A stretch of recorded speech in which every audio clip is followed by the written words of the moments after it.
Why is a generation of young men in their 20s and 30s, buying erectile dysfunction pills at way higher rates than their dads ever did?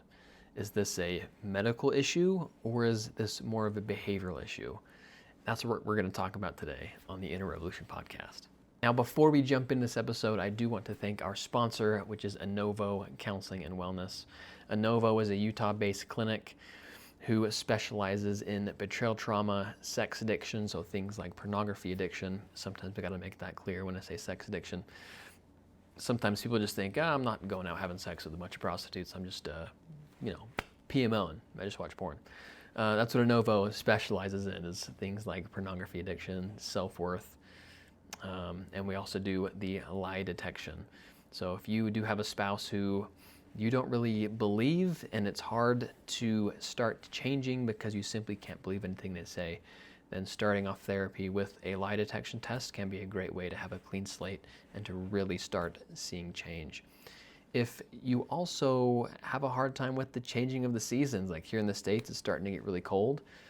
And if you have things like seasonal depression, right? If you start to feel more sad as the weather gets colder, then you can come on in and see some of the therapists here at Anovo. Now, especially when it comes to things like pornography addiction, self-worth is something that Anovo really focuses on, because addiction in general really eats away at the self-worth that we have as human beings.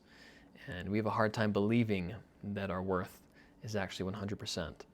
And so if you do want to feel like your worth is 100%, like you know it is, at least I hope you do after listening this far in the show, then you can schedule a session down below in the link in the description, or you can go ahead and text the phone number right below it, and we can get you scheduled. Okay, so the whole thing, the whole reason or idea behind this episode is I watch a bunch of YouTube, probably to my own detriment, but a lot of the ads on YouTube that I'm getting are hymns. Okay, I'm sure you guys have seen these hymns ads. They have hymns for hair, hymns for the bedroom, hymns for, what's the other one they do? I don't even know. But the thing that just is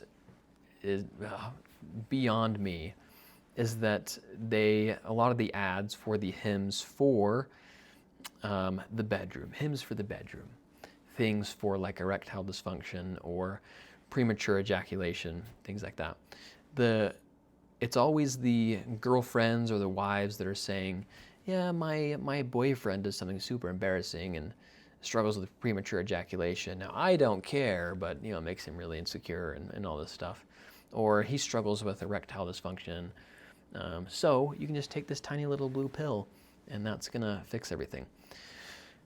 So that got me thinking, and this is something that I've seen over the years, but it is more common for men ages 25 to 35 to have erectile dysfunction than it is for older men that are 45 plus years old.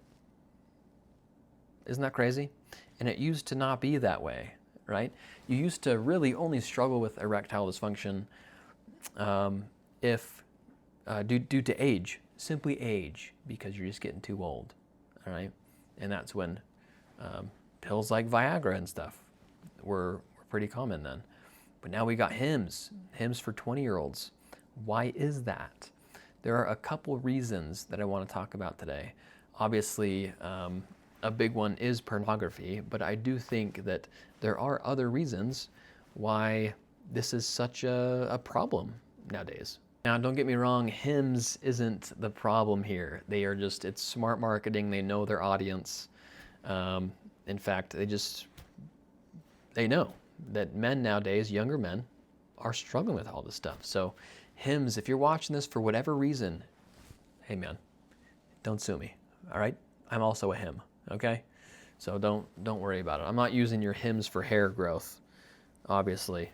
But yeah, anyway, I'm not using any hymns at all. I just am a hymn, so I understand.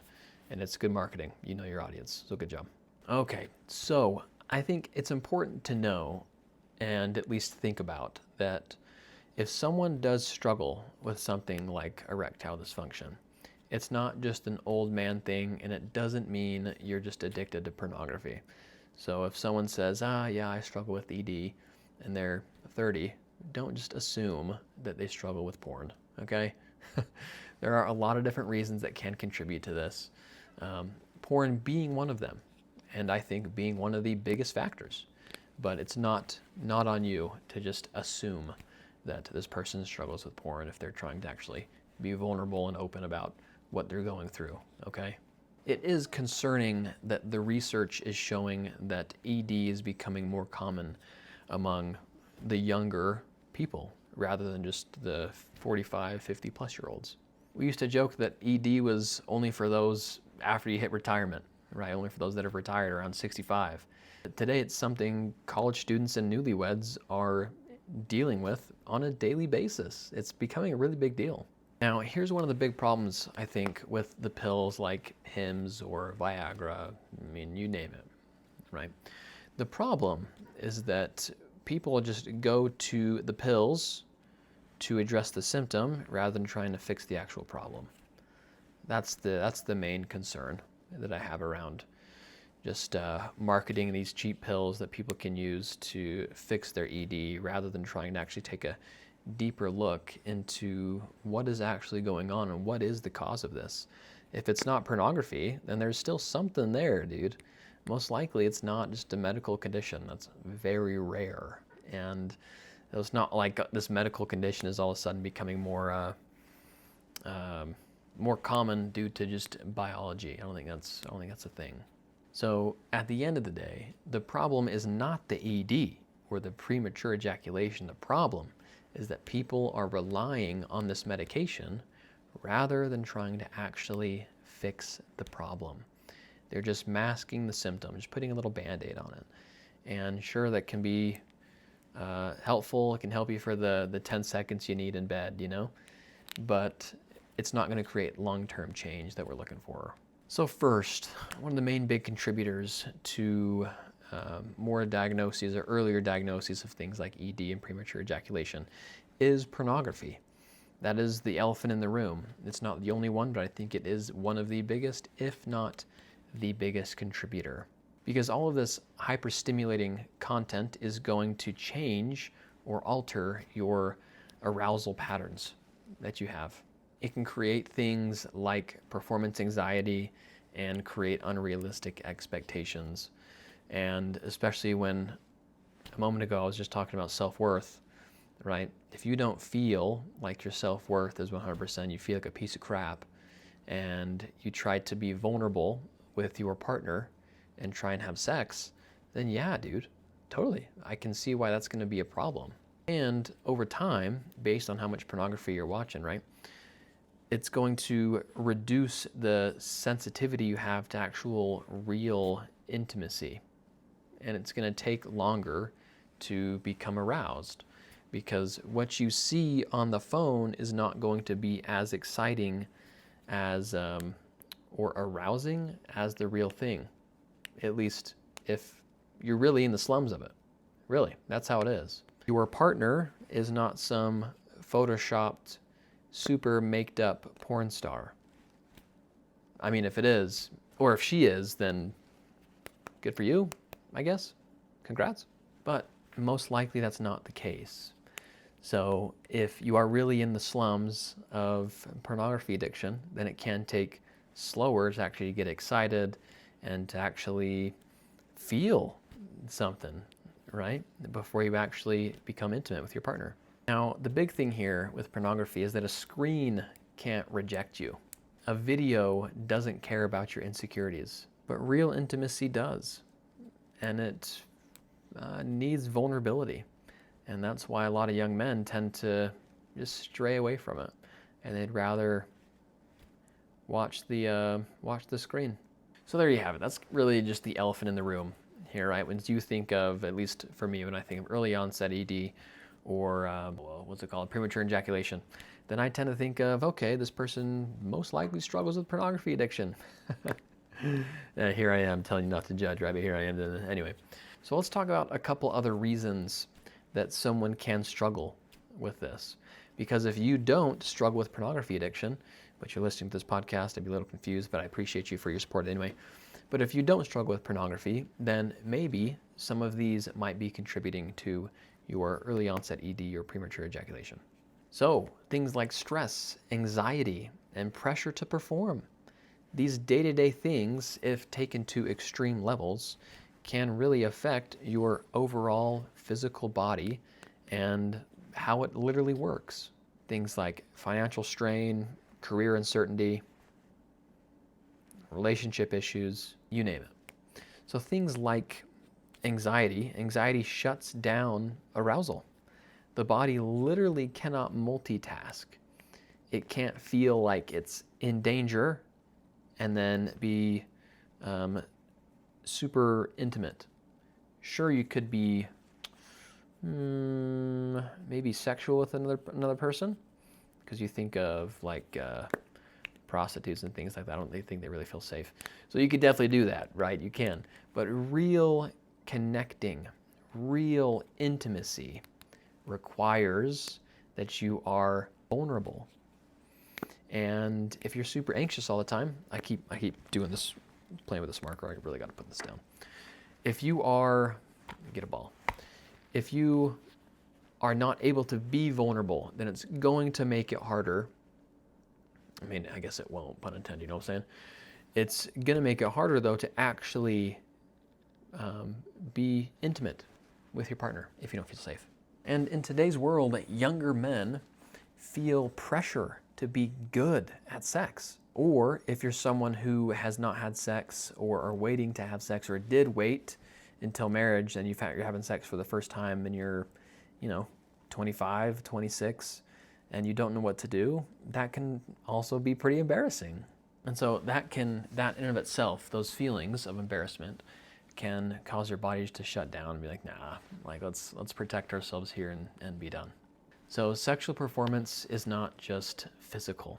You can't just be stressed out of your mind and show up ready for romance, right? Ready to be super sexually intimate with your partner and create real connection. So a couple of key things to know in this area of anxiety and stress. The fight or flight response is going to be shutting down your overall arousal system. If you think you're going to be attacked by a saber-toothed tiger, I don't think you're going to be turned on. If you are, then again, good for you. I think it's not a bad thing. But anyway, for the majority of us, we're not going to feel super aroused when the fight or flight response is on. So if you're really stressed or really anxious, then maybe try and work on that a little bit, manage that before you jump into having sex. And this can also happen on the same day, right? If you come home super stressed, do something to relax a little bit, get your mind off work, come to the present moment, all right? Diffuse from your thoughts, unhook from them, and see if you can get yourself in a place to be able to put down your walls and be ready for connection. And then the thing about performance anxiety, generally this happens when erectile dysfunction is anticipated, which brings performance anxiety, and overall ED worsens. So it just puts you in a cycle, right? And so getting yourself to a place to where you can feel safe enough to where if something like that does happen, or you can go slow enough with your partner, you're open and honest with your partner, you can go a little slow and get you up to that point to be able to have a full happy erection and not struggle with it, then great. We might talk about that more in future episodes and things you can do to break that cycle. But obviously, you can do the classic things like we talked about in the acceptance and commitment therapy series, right? You can learn to unhook from those thoughts, ground yourself to the present moment, accept that those thoughts are there, and continue to move forward and connect with your partner. And over time, it will get better. All right, the next section is lifestyle and overall health. What? I didn't think sleep could affect my erectile dysfunction. Oh, it definitely can, okay? Same with your just overall diet. A poor diet can affect your vascular flow, so the way your blood moves throughout your body. If you eat like crap, it's not going to be as effective as getting blood around your body as quick. So it can literally be slower because of the way you eat. So if you ate a whole pack of Oreos right before you're ready to to be intimate with your partner, and it's a little slow to get up. Now, little wonder, buddy. You just ate a full pack of Oreos. I mean, again, good for you for putting those down. The bulk in the winter, I think, is important. But it may not be helpful for your overall goals in the bedroom. And if you just have a sedentary lifestyle, like if you don't do much, you don't do a lot of movement, the only cardio you do is in the bedroom, then yeah, that could also affect things. You might have some lower testosterone, which is going to affect that as well. Movement, if you just move, if you exercise, it can help your testosterone levels.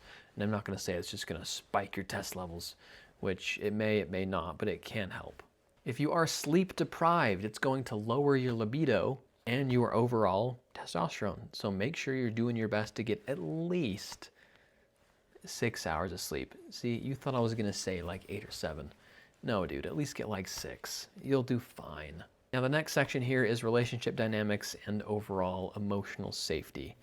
So a lot of men feel great shame when it comes to not being able to perform in the bedroom, especially when pornography is involved. Because of that, that just adds to the overall shame. So if you're a woman and you're watching this right now, I want you to learn to be patient with your husband, boyfriend, if this is something that they struggle with. Okay? If they feel shame, then that ED is only going to stick around. Unless you use Hims. We're sponsored by... No, I'm just kidding. We're not sponsored by Hims at all. But that's why it's so enticing to go to Hims, right? Instead of trying to fix these actual relational problems or eating healthier or fixing my stress or anxiety, I can just take a pill, bada bing, bada boom, and I can have a good time in the bedroom. See? That makes Hims a lot more enticing because it's easy and it's quick. And that's the thing that we're going for these days, is quick and easy. So you have to know when it comes to this section with relationship dynamics is that emotional connection improves sexual performance. And so if you have just a good connection with your partner in general, and you are emotionally attuned, as John Gottman would say, then you're going to be in a good place. And if you still struggle with ED, learn to diffuse from those thoughts, okay? I'm just kidding. But being emotionally close is only going to help, only going to benefit when it comes to struggling with ED. And that's one of the easiest things, or at least more immediate things that you can start doing, is try to be more emotionally close with your partner. If you feel distant from them and you're not able to talk through anything that you might feel like ED or like the shame you're feeling, then yeah, it's going to be a struggle. It's the safety and comfort that creates arousal. The pressure to perform is what destroys it. Real intimacy requires vulnerability, and you can't just perform your way into vulnerability. You have to connect into it. Not like literally, but I mean, you could. That could help. But you get the idea, right? Connecting emotionally. It's not a performance that you have to do to try and perform this emotional connection. That's not what it's about. So when all is said and done, what do we do? What can we do about all of this? If you are struggling with this, if you're struggling with ED and premature ejaculation, man, what to do other than take Hims, right? Well, first, if you are struggling with pornography addiction, obviously you want to just start cutting it out, really. Cut it out. If you cut out pornography, and that is your main cause of ED, from what you think, you'll be surprised at how quickly everything comes back, how quickly the blood flow comes back, dude, when you cut out pornography. ED is not a permanent problem. At least if you are under the age of 50, even 60, it's most likely not going to be a permanent problem for you. And if porn is the main cause, your ED will go away if you stop pornography. Now, I don't have a time window for you. I can't tell you if you stop pornography for X amount of days, then your ED will go away. I don't know. Everyone is going to be different. But I do know once you do stop the pornography, eventually, your ED will go away and you'll be able to have normal erections again, my brother. Another thing you can do is focus on emotional safety and just overall communication with your partner. If your partner doesn't know that ED brings you a lot of shame, then talking to them about it is going to be a big help. It is not your partner's responsibility to make you feel safe if they don't know you don't feel safe. Because most likely they would probably assume that, oh, like, we're married, right? Like, of course you'd feel safe with me, duh.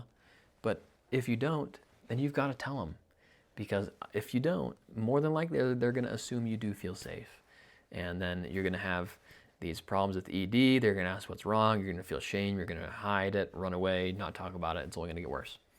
So talk about it.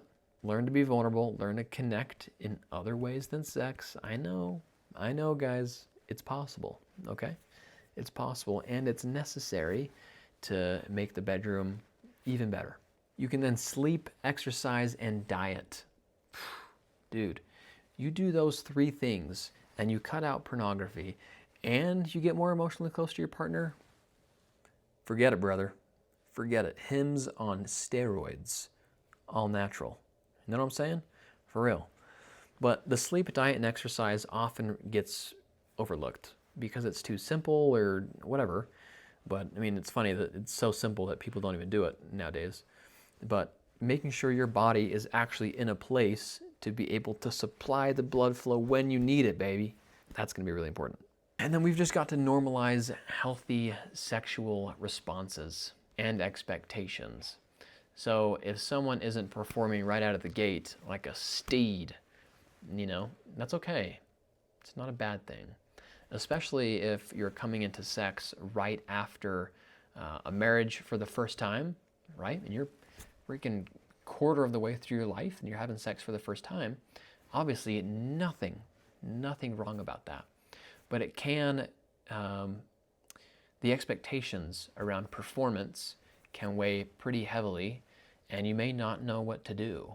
And it can cause a lot of stress and anxiety. And so making sure that we're actually talking about this stuff, you're talking about this stuff with your partner, is saying, look, I haven't really been sexually active in my life. I don't really know how any of this works, right?